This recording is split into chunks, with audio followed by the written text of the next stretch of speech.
Splendid. I have to say, I've always said, rather flippantly, that I always thought it was Henry Marney that kept Henry VIII on the straight and narrow. And after this talk, really, David's just reinforced that slightly. That wasn't quite the intention, but there we are. Now, has anybody got any questions? Oh, right at the back. So Cardinal Wolsey was a close friend of the young Henry, and indeed they had a good working partnership. What quality do you think drew Henry to Wolsey, the butcher son? Well, again, we need to be clear. There's no evidence that, again, I talked about evidence. There's no evidence that I know of any relationship between Henry VIII and Wolsey before Henry VIII's succession. None whatever. Wolsey seems to emerge in round about 1511, pushed as far as we know by Richard Fox, who doesn't want to be spending quite as much time at court and acts as his court agent. Wolsey had done some quite impressive things as a diplomat in the very last phase of Henry VII's reign and established a stellar reputation. But there's no evidence of a personal connection. What we know about the personal connection, and again, I am absolutely open to correction. There are many people here who are likewise highly informed about this. Our evidence of the personal connection comes essentially from Polydore Virgil, who hates Wolsey and describes this extraordinary, almost seduction of Henry by Wolsey. Again, to talk a bit more fully about this, remember this is a court politics. The thing about Castiglione picks up a doctrine in which this idea of speech, they talk about free speech, by the way. This is something they talk about free speech. The idea of the free speech of rhetoric is to do with an open politics, the politics of a republican society, which, Rome is governed in theory, from the forum, right? In public debate and in the Senate, again, in forms of public debate. What Castiglione does is to say, right, let's shift this idea, the use of persuasive speech and rhetoric, let's shift it from the Republic, and there were republics in Italy, of course, but they're all falling to bits, to the court. So it becomes a means of persuading the king, the monarch, the prince, to virtue. That's the theory. Of course, what it really becomes is a bit like PPE at Oxford. In theory, you read PPE because you've got a virtuous sense of the improvement of the state. Actually, you do it so that you're going to get on and make a fistful. The whole doctrines of Castiglione become perverted to simply, how do you win friends and influence people at court? And Wolsey is a master of this art. And clearly, Polydore Virgil is familiar with this from Italy, from the papal court, from exactly the worlds that are described by Castiglione. And he describes how Wolsey's got a double hold over Henry. We were talking this morning about aesthetics. This is a period of aesthetics. And Wolsey is a great aesthetician. And Virgil describes him supplying Henry with beautiful objects, rings, Italian things and whatever. But he's also Wolsey acquires I can't remember, is it Empson's or is it Dudley's Town Palace in London, which is by St Bride's, and he clearly creates the equivalent of a sort of super den, and the king comes to him. Extraordinary. And Wolsey establishes a kind of unique. It's a kind of. Wolsey works himself into the position of a quasi-solitary courtier, develops this astonishing intimate relationship with Henry, in which Henry addresses him as friend. It's a term of unique power then. Again, it's a very powerful term in the classical world. And Henry only uses it of him and very occasionally of Anne Boleyn. So it's this, and then there's the final element, which is intellectual. Wolsey, remember, had been a don. He'd been a don at Magdalen College as a teacher. And Henry's done all his secondary education to a very high level, but he didn't do university. So what does Henry and Wolsey develop a fascination in theology. The reason that Henry is theologically competent is not that his father had taught him, Wolsey does. And Henry actually writes essays for Wolsey, which are marked. And the king debates them. And these essays, I think, form the basis of what will become the Assertio Septem Sacramentorum, the arguments in favor of the traditional view of the sacraments and the Mass, are exactly the sort of thing that Henry had been working out with Wolsey. And then, of course, stood on its head after 1527, when Henry's reign literally stands on its head. Everything that he'd loved, he hates, and everything that he's hated, he loves. But the same techniques, do you see what I mean, transfer. When is this new book? Oh, you should ask my publisher. God knows. I'm extremely good at coming up with ideas. I'm very bad at putting them down, to my shame. But there clearly is. What I'm saying is, we need a really. It's not a new start. This is silly, but we need a serious reappraisal. The image of Henry as being very different from his father, the hostility between them, I think is mistaken.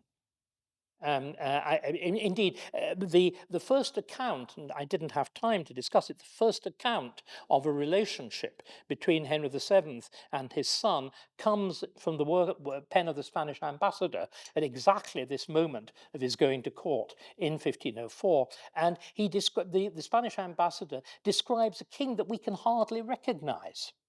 A king who is, caring, sharing, anxious to please his son, anxious to look after Catherine of Aragon, very aware of the loss she suffered, and so on. And particularly a king going out of his way. Remember, Henry's mother has just died as well. So he's lost his elder brother, who I don't think he cared about. They hardly spent any time together at all, because Arthur is basically at Ludlow and only comes to court for very special events. But Henry is very close to his mother, and I'm sure, well, he says, but in a formal Latin letter, that it was the most terrible thing that could conceivably have happened to him. And I think I believe it. But Henry is consciously playing the role of mother and father. And he does something, again, totally unthinkable in our view of Henry VII. He takes his son on a holiday. You've been all talking about progress. Henry first encounters the world of the court. Again, trying to think of what moving to court means. You have been the boss of your own little world at Eltham, where he's brought up with his sisters. There's a wonderful description of this written many, many years later by Erasmus, who visits it. Again, we've no idea why Thomas More, why the son of a middling ranked judge of a city background is easily moving in these sorts of circles. But More, Mountjoy, and Erasmus all turn up late 1490s to the royal nursery, in which there's then Henry, there's his elder sister Margaret, there's his younger sister Mary, and briefly there is his short-lived brother Edmund, who would have become Duke of Somerset there as well. And Erasmus gives this portrayal of the young Henry already as the star of the show. Effectively, although he's, at this stage, he's only Duke of York. Easy confidence, my man Erasmus, why don't you write me a little specimen? And seeing Erasmus's sort of anxiety, then challenges him to produce a piece of poetry, probably knowing that Erasmus hates writing verse. In other words, very much the Henry that we think of, the star of the show. Then suddenly, of course, you shift from that, where you're the centre of attention and adoring women and all the rest of it, into your father's court, where you're second fiddle to the king, and you're in this intensely masculinized environment. His father goes out of his way. They go on this extraordinary progress in which, again, remember, Greenwich is really Henry's native place. Kent is his native county. He's born there, in many ways rooted there. And they begin, he's brought up at Eltham, which is the sort of secondary palace to Greenwich. And the progress begins from there, and then it goes, it swings into Kent, it goes along the Medway.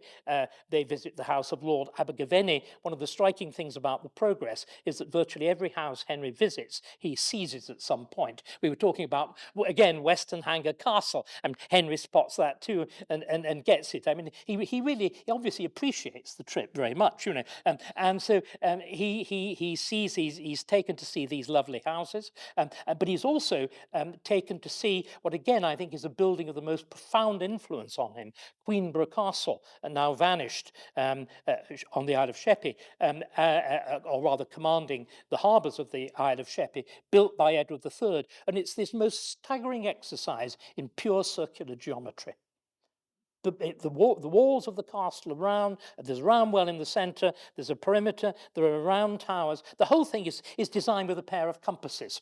And I am absolutely convinced that this is the source of Henry's later forts, the ones that are built in 1539 when England becomes the pariah state. This is not Italian influence. The Italians do not build forts like these. This is what he sees on that trip. And then the trip goes right the way down. It goes through Canterbury, does all the usual obeisances to Becket and all the referee, swings down Hurstmonceau again, nice target, a most wonderful house, and then finally finishes up in Portsmouth, inspecting, you know, what will become the docks in which the Mary Rose is built and everything else. It's an astonishing introduction in the nicest possible way by a father who at this point appears the most admirable, responsible, has just got his new confessor, in which, you know, the sermons at court are being delivered by Fisher and Collett and whatever. That's the world, not what we think of at all.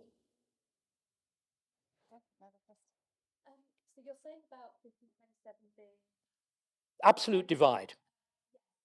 Do you think that goes some way to explaining why he treated his second wife as he did again, as like a changed why I've changed literally everything for you? And do you think it was almost like a retaliation, you know, in terms of who I was before I met you, and completely changed all that? I mean, remember, Henry actually describes himself as undergoing religious conversion. This is the thing we really do need to understand. And again, his final wife, the sixth wife, Catherine Parr, defends her husband on the grounds that he has undergone religious conversion. They're perfectly clear, they've changed. The argument is, were they right to? Are they committing apostasy, or are they committing a return to Christian roots? You know, that's the great issue. I mean, again, it's quite clear. I was talking about the very splendid question about the relationship between Henry and Wolsey. The relationship between Anne Boleyn and Henry is very, very similar. There's a clear exchange of personal magnetism, in which Anne is the dominant partner. I mean, you know, the new book by Guy and Fox, I mean, builds on stuff that I did in Six Wives. It shows this absolutely clearly. And of course, again, it's this crossing over of cultures. With all Henry's hostility to France in terms of politics, he's totally soaked in French culture. Part of his upbringing, again, one tries to cram too much in these things. Alongside the Latin is the French. He is taught French by a native speaker. The only way to learn it, of course. And he's very good at it. As well as, you know, his musical training, his poetical training, and all the rest of it. And Anne, of course, can deliver on this. Catherine couldn't. Catherine isn't brought up in that world. Catherine was brought up in the world of the Spanish court. Latin as her second language. She's at least as good at it as Henry is. But she couldn't participate in anything, at least I don't think so, in anything. She can do it in war. They're very interesting when she's regent, particularly when she's regent in 1513. She behaves in exactly the same fashion as her mother, as a warrior, and does it magnificently. And, you know, she can relate to the showy figures at court, Edward Neville and Knivet and Howard and whatever, the kind of knight errantry of the court. But in terms of the ordinary court etiquette, in terms of the dancing, the poetry, and whatever, it's clear she hadn't a clue. Whereas Anne Boleyn is absolutely cutting edge in all of it, as well, of course, as a new religiosity. Because what you're getting from 1527 is a dramatic shift of religiosity, as in exactly the same way they'd been in 1504. What was Henry's? What was Henry's mother like? Henry's mother is very, very beautiful. The good looks come from his mother. She is the daughter of two very good-looking people, of Edward IV, who is taller than Henry and as broad, and I'm afraid gets fat too in pretty much the same way because of overeating and all the rest of it, and has many of the same violent and brutal. You don't need a blow to the head to explain Henry VIII. If you actually look at his grandfather, he takes after his grandfather, not his father, which is pretty typical. Elizabeth of York is of a apparently highly gentle temperament, a cultivated and dignified lady. Thomas More thinks she's absolutely terrific and writes a very beautiful poem about her after her death. And that line about having to be mother as well as father comes from that poem. She's also, I think there are clear signs that she probably teaches Henry to write. One of the great mysteries about Henry is where on earth that amazing handwriting comes from, which is unlike, as far as I know, again, I defer to my expert colleagues, it's unlike anybody else's hand at all. It's rather reminiscent of his mother's, except you've got to think of Henry sort of leaning on it with that full weight of hand, again, as somebody pointed out, as Stephen pointed out, trained in the use of the sword. Of course, he's right-handed, I'm sorry. And again, because of the fact that Henry is second son, she is given charge of his upbringing. So it's the relationship, an unusually close, for the 16th century, there's an unusually close relationship between mother and son. Something about Henry VIII and music. He did write some music. Yeah. Could you tell us about his music? Well, I mean, it's not simply that Henry wrote a bit of music and could play a few instruments. Henry is capable of the composition of 4- and 5-part masses in polyphony. Now that enables you to pass your Royal College of Organists examination. You're right at the top if you can do that. He's a lutenist. He's got a good singing voice. He's taught wind music, so he can do that as well. He's a quite accomplished poet. He's very good with words. It's one of the, again, we're very familiar with this with Elizabeth.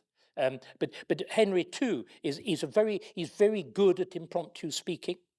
Got again a forceful command of rhetoric. On paper, he tends to be rather stuffy and overcomplicated and rather legalistic. He was clearly much more persuasive in speech, though something that we know he almost certainly writes directly himself. A Glass of Truth is about the clearest statement of the arguments in favour of the divorce written by anybody at the time. So Henry then he's taught music deliberately.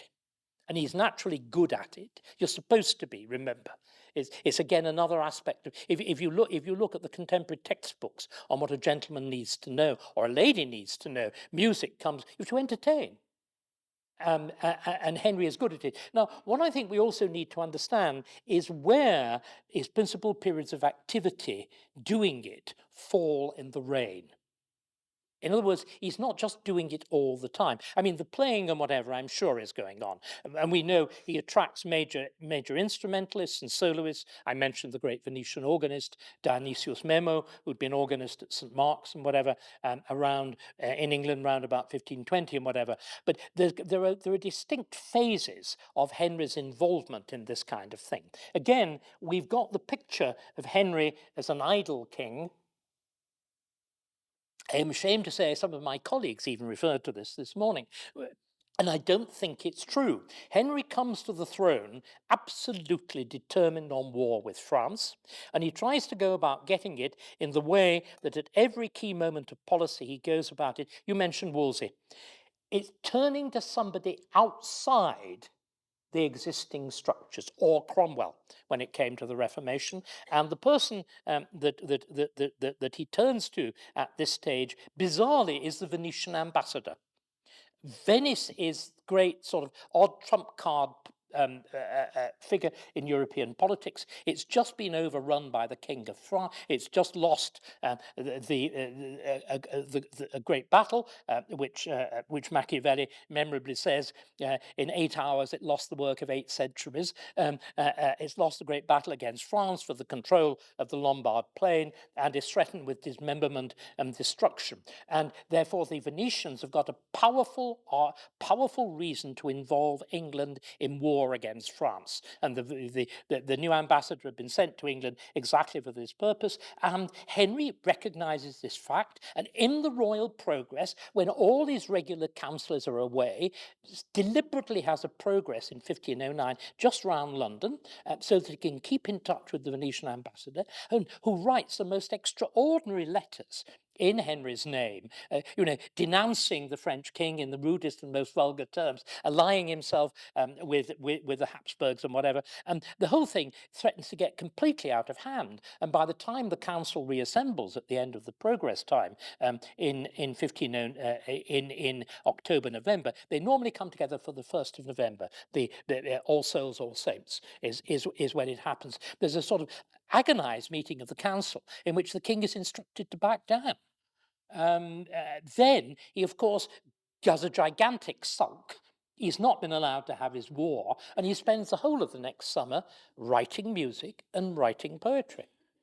And it's then that he, I'm 90% certain, that he writes Pastime with Good Company. And that, of course, is the thing that really takes you into Henry. It's all about youth and jollity and whatever, but there's this wonderful line, "Who shall me let? Who's going to stop me?" And you suddenly have that sense of the nerve-tingling quality that he could bring. And the music accompanying it has got just that slight at that point. With somebody else. Yeah. So in Henry VIII's Book of Psalms, depicts himself as King David. Why do you think that is? You want me to talk about those? Do you? Is right? Yeah. This is the famous Psalter, written and illustrated. Again, we were talking about the French, by a Frenchman called Jean Malard. And what it does, it shows the Henry of the new religion. And the thing that's most staggering about it is that it shows Henry in the role of both King David and Christ. And we've really got to understand this. Henry's formal title isn't just Supreme Head on Earth. It's Supreme Head of the churches of England and Ireland on earth only under Christ. Right?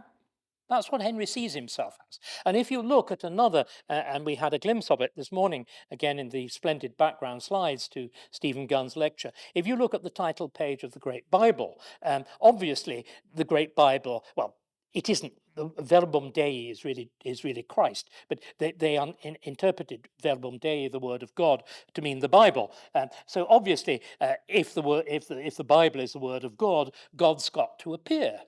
Well, he does indeed appear, the most polite, tiny little Christ right at the top, and Henry kneeling in front of him, having politely removed his crown, but otherwise dressed in full royal robes. And it's quite clear Jesus is a bit overwhelmed to meet him, And then down, you see Jesus giving the Bible only to Henry. And then Henry appears in the center, vast enthroned figure on a quasi-papal throne, giving the Bible with the right hand to Cranmer and the left hand to Cromwell, later on, of course, to be excised. And then below, the people cry, "God save the King," and "Vivat, Vivat Rex." And to make sure you get the point, down here on the right-hand side, there is a jail for those who do not rejoice in this gift from God and the King. So we need to see the King seeing himself as the direct author of religious policy. Seems to me to be. And moreover, the religious policies that he pursues have no logic. other than what Henry wants at any moment. And it seems to me all attempts at calling them a via media and whatever make no sense at all, which is why that position is immediately abandoned the moment that he's dead. They're a highly eccentric potpourri of beliefs that leave half his council at the risk of being burned as heretics and the other half of his council at the risk of being hanged, drawn and quartered as Catholics. And what the what the Psalms show, as I said, is Henry in various ways, in various lights. There is the famous one, the fool saith in his heart there is no God, shows Henry in his chamber playing the harp and with books and whatever scattered around him, and with Will Summers, his fool, in the background. The penitential psalms, believe it or not, which are seen as the prefiguration of the sufferings of Christ, show Henry in agony in the gardens of Gethsemane. Henry appears as David confronting Goliath, and so on and so on. But there are also marvelous, wonderful illustrations. We're talking about music. Remember, music, we forget about this. You were all at a service this morning, and you were saying how lovely it was. There was a choir, and that there was an organ. You're a heretic. The author, the vigorous Protestantism of Cranmer in the latter stage of Henry's reign, as indeed Erasmus had done, hates music in church. Why do you hate music in church? Because you can't hear the words. If you look at the polyphony of the late Middle Ages, you can't tell a single word. Thousands of overlapping lines. Cranmer wants one note per syllable. Yeah. Oh God, our help in ages. Those dreary things. That are part of the Protestant inheritance, and what you can see in the book of in Henry's book of Psalms, Henry is incapable of reading a book without a pencil in his hand, or rather usually a red crayon, and marking it. Now, there's been work done on it which suggests that what the texts that he notes take you deep into his psychology. I think this is rubbish. What Henry does is something very different. He is marking up the text of the Psalms as a basis for religious policy. And what you can see is one of the areas that he's most interested in against Cranmer is what is the evidence for use of music in worship. And he marks, and there's a magnificent illustration. Is it Psalm 83, the one sort of singing to the trumpets and the full moon or whatever it is? There's a most wonderful illustration of fanciful court musicians there. Henry notes that, and there is in the margin, what is worship? Worship is music. And so you can see he's putting together arguments against Cranmer, and he has them assembled, as he does always with this. He has his notes copied out into another text so they can be used by somebody else who's going to work them up, which is exactly the technique that he used in putting together the arguments for the royal supremacy after 1529 with the think tank that's working in the Palace of Whitehall.